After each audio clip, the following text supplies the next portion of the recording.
This episode of Ladies Who Leap is brought to you by Pacific Business Partners. Pacific Business Partners helps women entrepreneurs replace the chaos of running a business with clarity, structure, and confident financial decisions. Their bookkeeping team takes the entire mess off your plate. Clean numbers, monthly reports you can actually understand, and a real human who knows your business.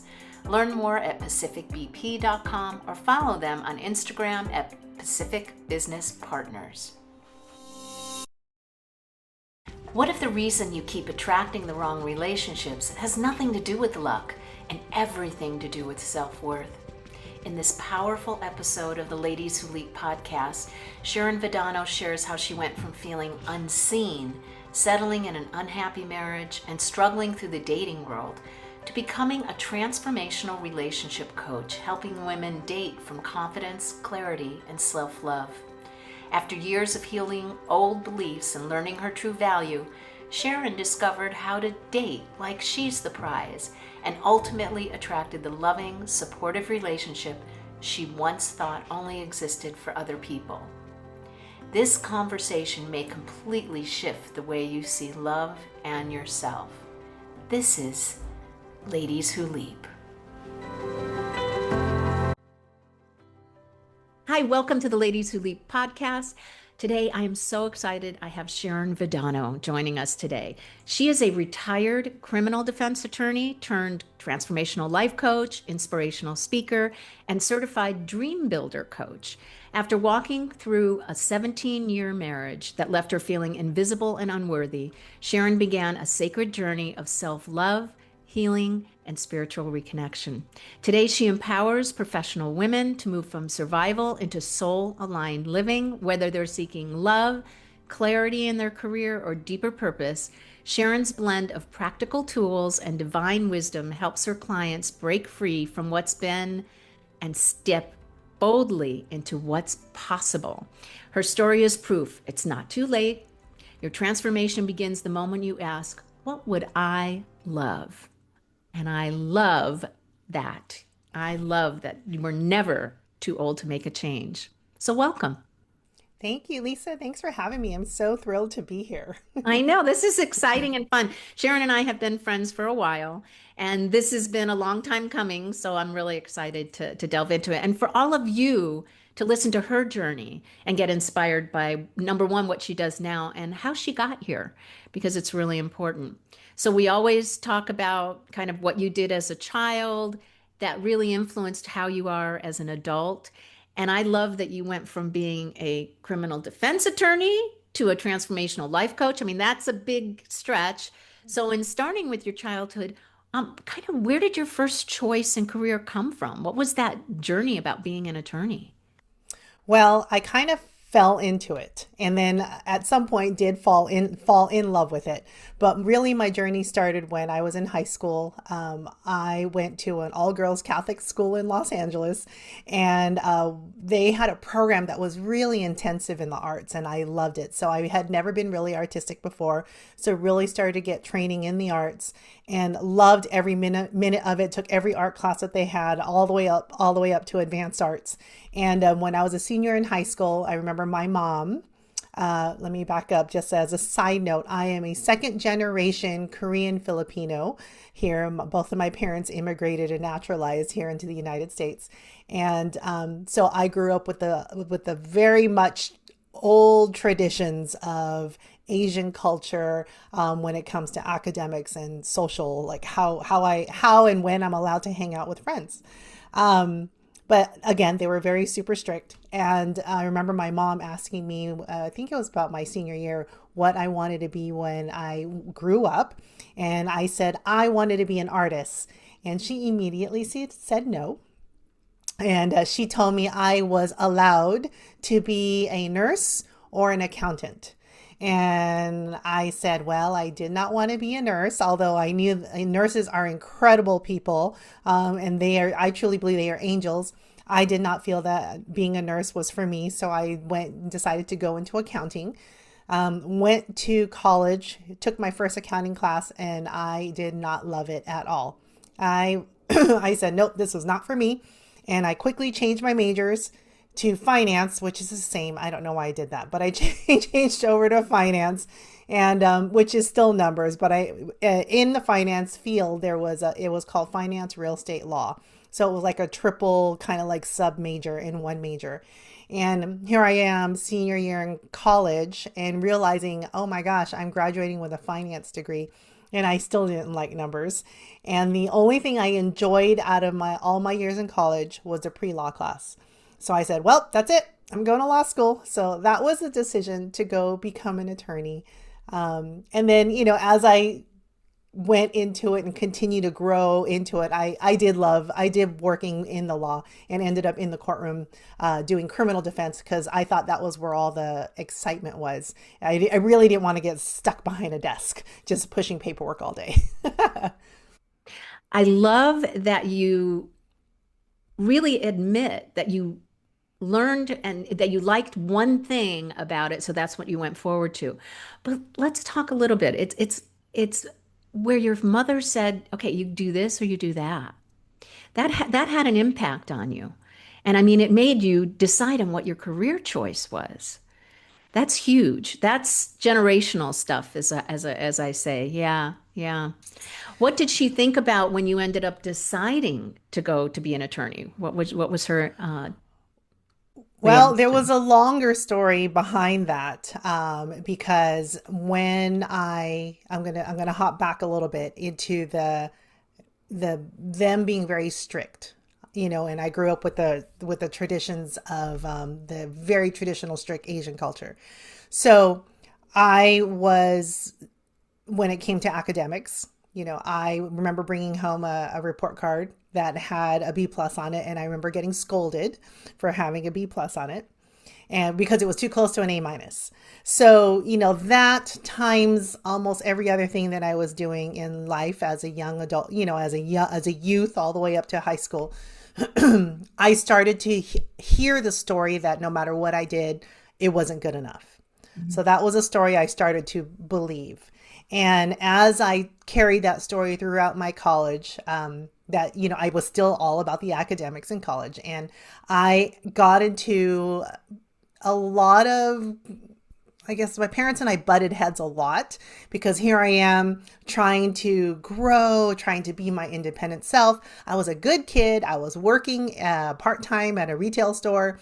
I was in school full time, and still holding a social life, whatever I could that my parents would semi allow. Okay.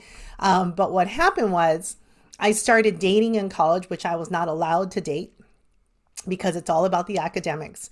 And I ended up dating who then became my then husband. And it we were very estranged. It was a strained relationship between my parents and I, to the point that when I graduated college, we were actually estranged. I moved out and I ran away at 19, and they didn't speak to me for years.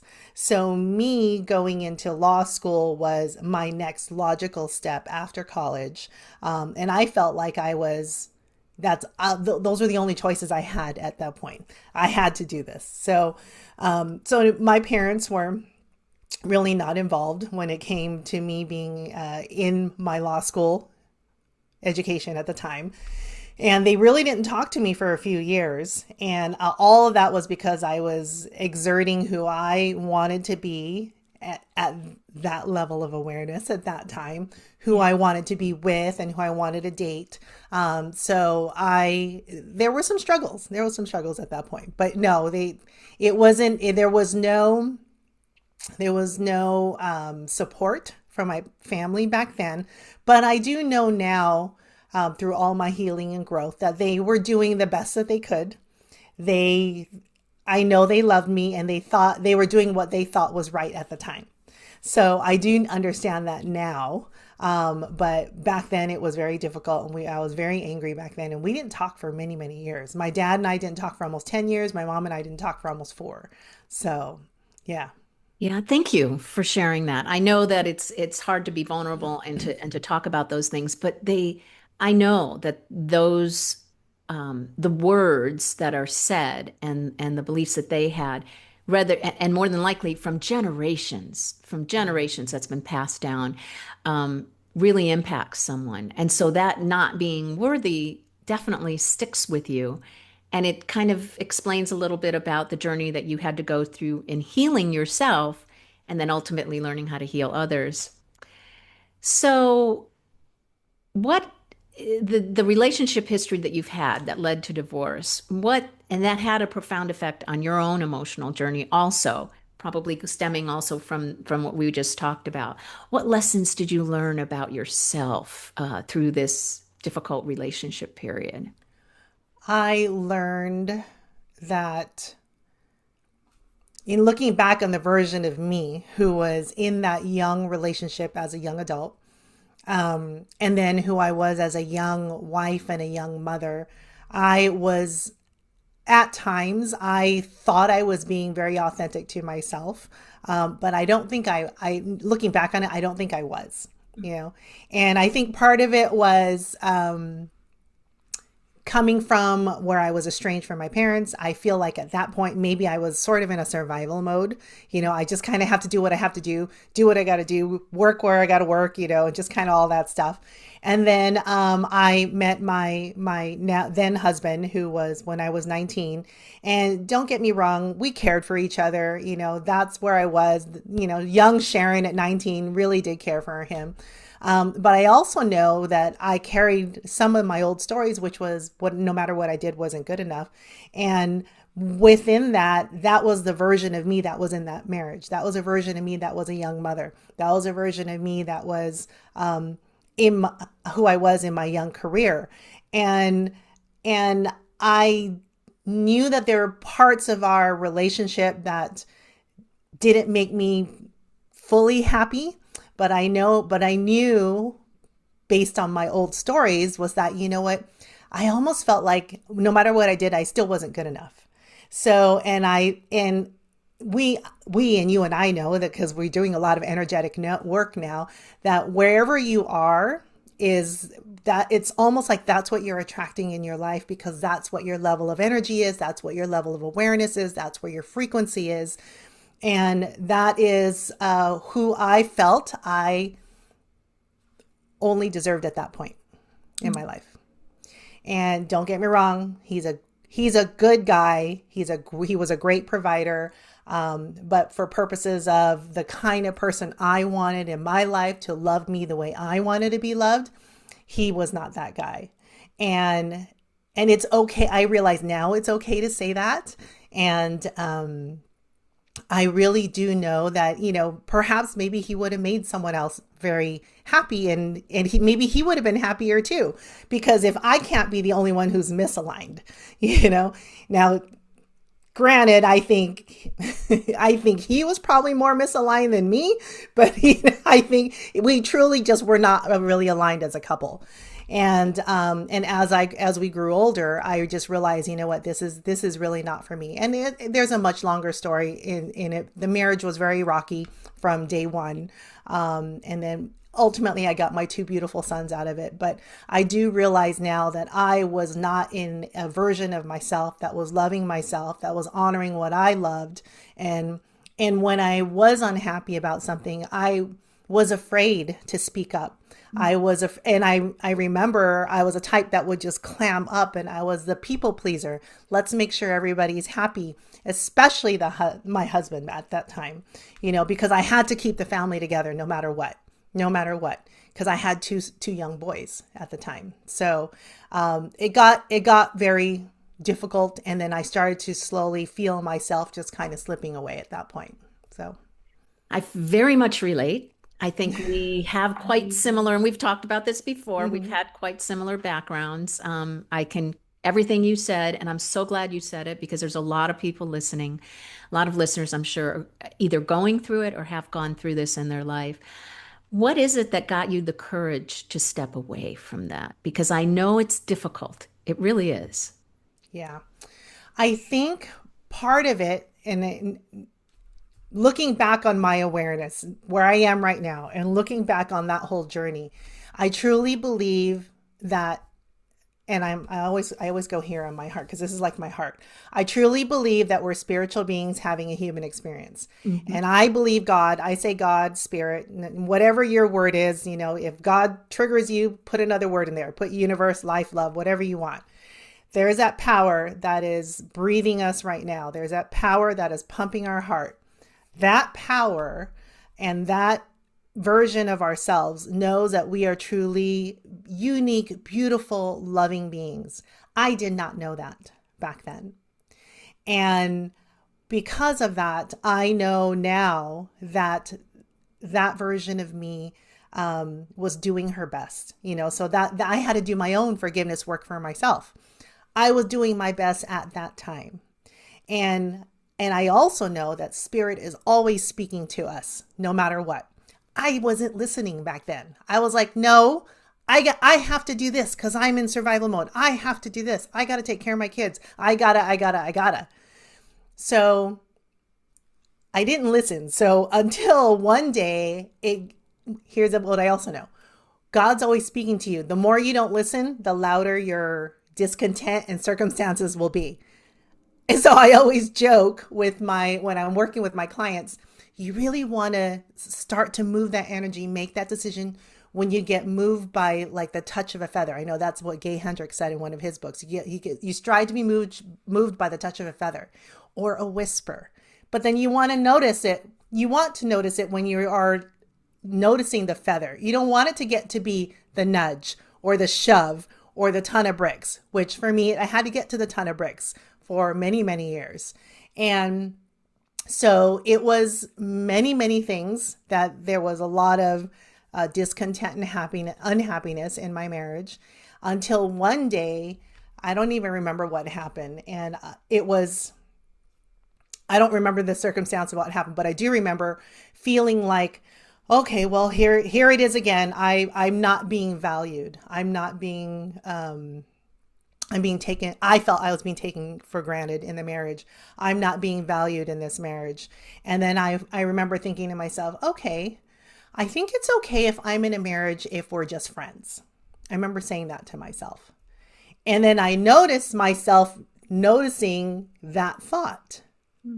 And I said, oh no, that's really not what I want.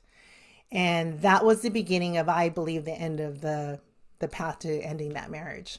Was that noticing that thought, noticing that's not what I want, and then ultimately starting that path and having the conversation, I'm really not happy here. And that was it. And ultimately we got it. It was a much longer story to it, but yeah, that's what happened. So that was the beginning of it, when I noticed my own thoughts and stopped ignoring them and making excuses.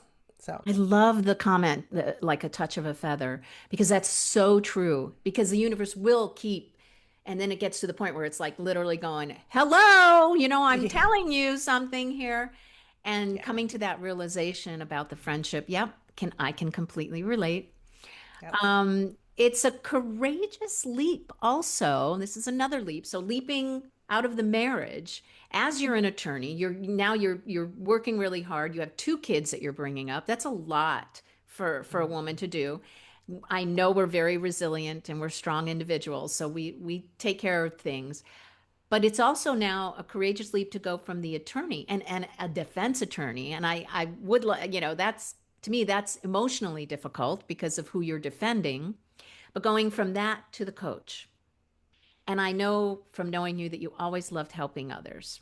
That is something that's into you. So what was that internal transformation that led you to just go into coaching now from the attorney role? Well, while I was an attorney, what happened was I hired my own coach many, many years ago to help myself heal through the divorce, after the divorce. And actually it was more, I hired, my first coach was a dating coach because I wanted to date better and more successfully, because it felt like a jungle out there. It felt hard and I was getting frustrated, and I thought, I keep dating the same kind of guys, or I keep getting hurt and I keep getting ghosted or whatever.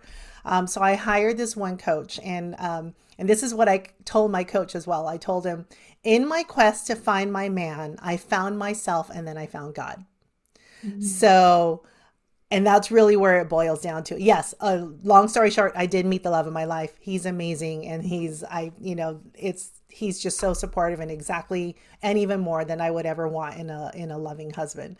But taking that leap, through going through that growth, just through learning how to date, I realized these are tools that I could apply in all aspects of my life.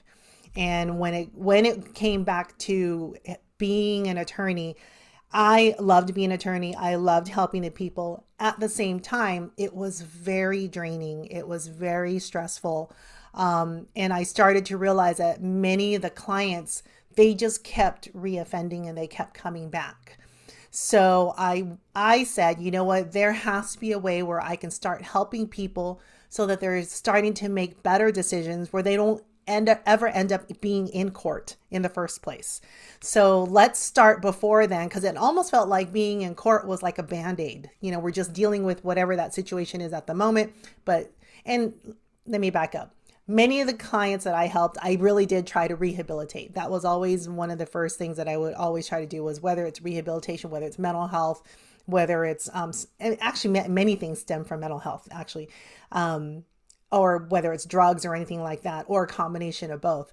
But a lot of it was me knowing that it has to start before then, because there's so many stories and programming and beliefs that leads these people here and into making ultimately potential bad decisions that can end up in court. So I wanted to help people so that they ended up not in court. So based on what I learned from my growth, when I hired my coach, I loved it.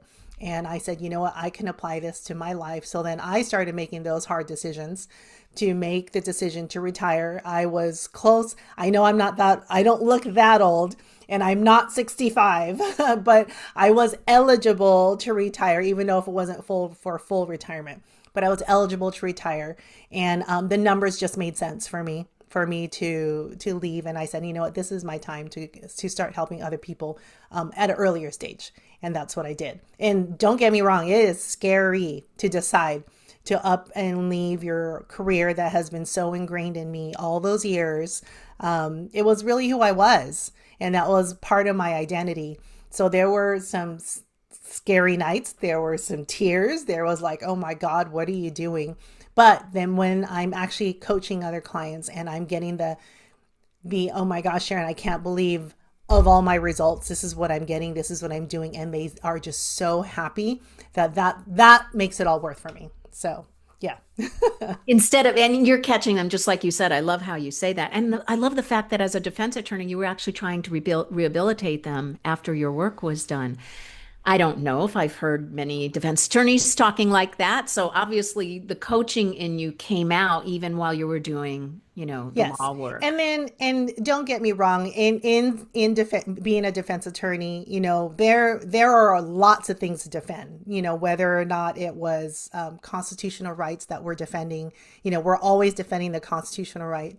But at the same time, if there is, while we are prepping a case or anything like that, if there is something that I could do to get someone some help, I would. So while we're still working the case, I'm still trying to get them help. I remember doing breathing exercises when someone was just so they're freaking out in our interview. And I said, we couldn't even get through the interview. And we were just breathing together. So I've always been coaching before I was an actual official coach. So Yep, it's in your blood. yep. And you discovered Mary Morrissey, right? Your work with clients is from that training. Can you talk to the Dream Builder method? And because that's one of the modalities, I guess, that you actually use with your clients. Yeah. I just love Mary Morrissey. She has been trained by one of the best. Her mentor was Jack Boland. And when Jack Boland was mentoring students, he had 3 students. It was Mary Morrissey, Les Brown, and Wayne Dyer. So Jack Boland trained those 3, and those are all some amazing names and just leaders in this field. And Mary has been studying for over 50 years, and she studying and teaching for over 50 years. And she finally codified all of her wisdom into a curriculum called Dream Builder. And it's a 12-week program, and I just love it. And it really does the heavy lifting with the mindset work to really have some transformation. And it's something that once we go through it together and I support you in this system, you can continue to apply it as you continue to grow, because your vision and what you will love in your life is always going to be changing. As you achieve one dream, you're going to have something else. So it's really an incredible program that starts off with your vision. You have a blueprint for your life. Then you ultimately make all these decisions, and then you get all these tools to really help you notice that when you're starting to be in your own way and you start to sabotage yourself, so that we have tools to help you through that as well. And then ultimately, it's not so much you obtaining the dream job or the going on that vacation as your dream, which that's great. But what it really is, it's who you become in that process and in that growth. And that's what's really beautiful about it. So it's a great curriculum that I love using that for all my clients. It's interesting. We'll be right back. This episode is brought to you by Pacific Business Partners. And here's what I really love about Angelica and her team. They don't just hand you a spreadsheet and walk away. Their fractional CFO service is for the founder who's outgrown DIY, but it isn't ready to hire a full-time finance leader. Monthly strategy calls, cash flow forecasting, pricing analysis, and someone in your corner helping you make the big decisions with real numbers behind them. If you're scaling, planning a launch, or just tired of guessing what the data is telling you, visit pacificbp.com. It's interesting because every time you've spoken, one of the things that the thread that goes through it is awareness. Mm-hmm. Which we all know is the first step to transformation. You have to become aware, just like the little whisper. What is it? The feather, touch of a feather. Touch of a feather. You're not there in awareness. Just like deciding to get out of a marriage. It got to the point where and somebody had to shake you. Once you became aware, just like this, all of that we're talking about. I just want everybody to understand that.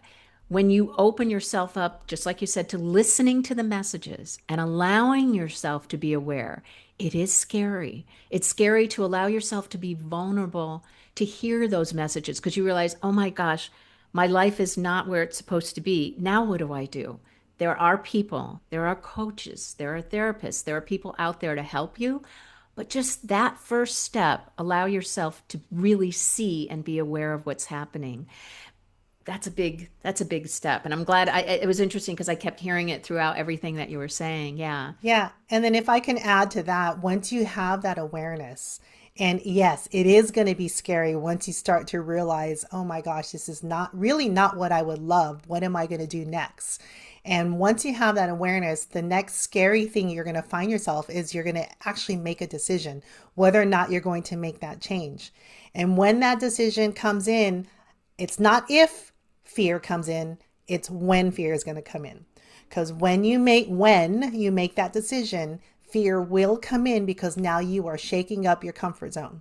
Yep. And when you start to shake up your comfort zone, you are now opening yourself up to the possibility of things that do not feel aligned with you, things that don't make you happy, are possibly going to fall away. And that could be people. It could be jobs, it could be other relationships, it could just be things.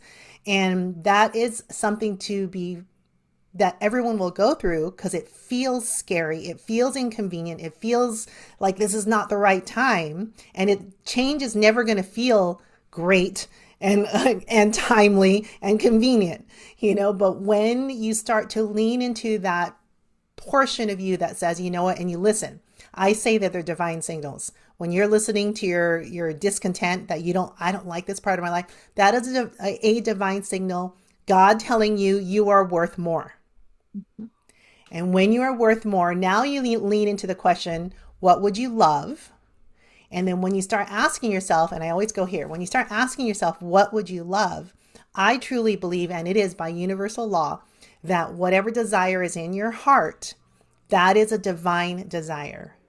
Therefore, if you have that desire, whatever it is, if it's a loving relationship, like for me it was, I wanted a loving husband, that man exists out there for you by universal law. Therefore, and I truly believe when you have that divine desire, God already has it in a perfect package all ready for you. You have everything you need to have exactly what you want.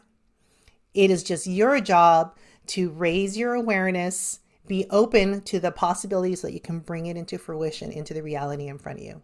Yeah, So because what it you're is possible. thinking about is what comes about. When you are in that place of being healed, of loving yourself, the people you bring into your life are going to treat you the way you were designed to be treated, with Yeah. respect, with care, with seeing you, hearing you, celebrating you, all of those things, Yes.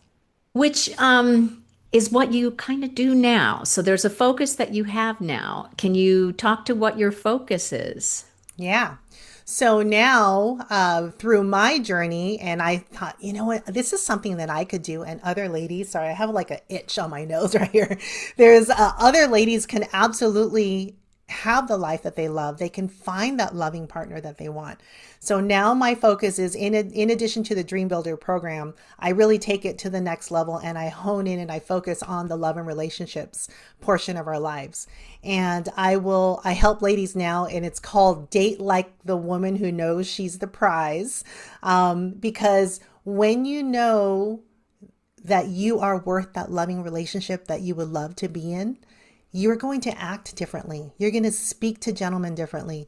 You're going to walk differently. You're going to be differently.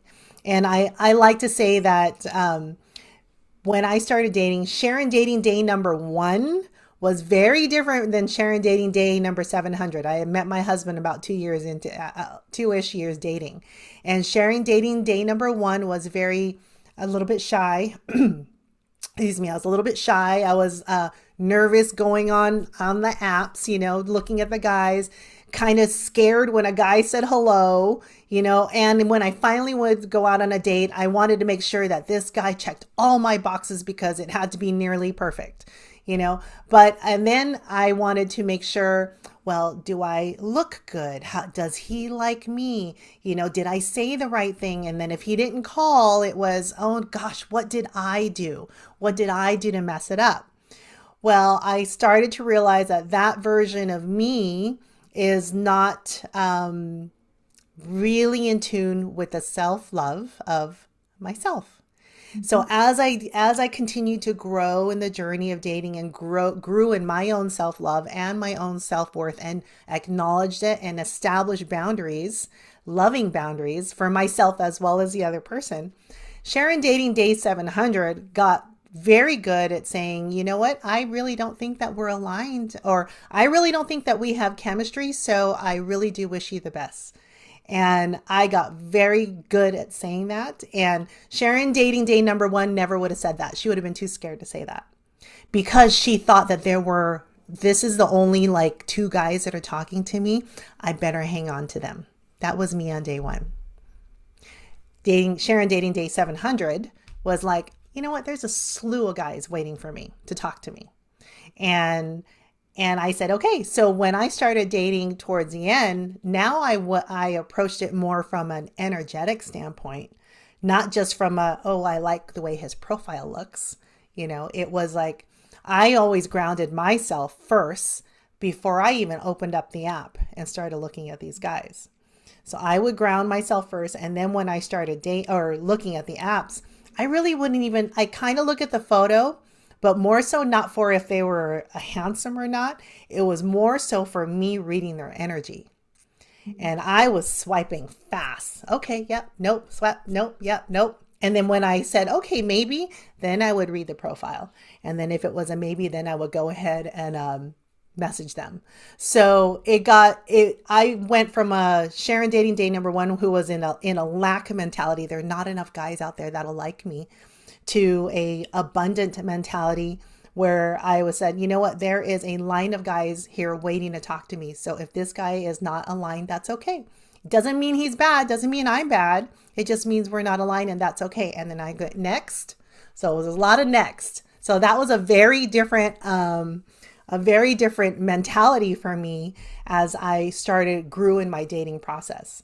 And it was in towards the end, that's when I met my husband. So, and he's pretty amazing. And we'll be right back. Have you ever felt that you should be further along in your life, but something inside you keeps holding you back? I'm Lisa Andria, founder of Ladies Who Leap Coaching, and I help women over 40 quiet that inner chatter and rebuild self-love and self-trust at the subconscious level so they can finally move forward in their life, relationships, and business. Because when a woman truly trusts and loves herself, everything changes. She chooses better opportunities, creates healthier relationships, and actually follows through on what she wants. If you're ready to leap or know a woman who is, go to ladieswholeap.com and click on the Let's Connect button to set up a call. Let's get back to the show. So that was all of that learning, all that process is what you're applying and helping others with. You experienced it, which is the Yeah. best place to be as coaches. And I love it, the fact that as I'm listening to you, because I'm in that realm of trying, not trying, of bringing in the right Yes. guy, Yes. even at an older age. It doesn't matter how old you are, how much time, whatever it is, that person is there for you, and it starts with yourself. So I Yes. really love what work you're doing on this, Yeah. because Thank you. all ages, women of all ages have, we Absolutely. could go through a whole lifetime like I did of attracting the wrong people and still going through those relationships. But it did help me learn. And I do have coaches, and I will more than likely hire you at some point to help me deal with the little phobia I have with the online apps and all that kind of Yeah. stuff. I've got you. Whenever you're ready, I've got you. Now, you've talked about your great husband and the wonderful man that you met. Is he the one you lean on those bad days, or for those days where you need help? I always ask this question because I feel that some women, a lot of women, think that it's a sign of weakness to ask for help, because we always do for everybody else. We never really think that, okay, we need other people's help. Who do Yeah. you go to for that? I do. I do speak to my husband. I also, in my husband, I'm so blessed that he is in my life, and he is in the study also, so he gets my coach vocabulary, and he is always walking these tools with me, so it's really wonderful. And I just have to share a story. One time, it was one of my days, I was having a really bad day, and he had said something, and he wasn't being mean, it was just sort of matter of fact, but it hit me just right where now I'm in tears. And I said, "Oh my God, I messed up." I don't even remember what it was. And he just leaned over and he says, and he gave me a hug. "I'm so sorry. I did not mean to make you cry." And this is so coachy of me. "You can't make me cry."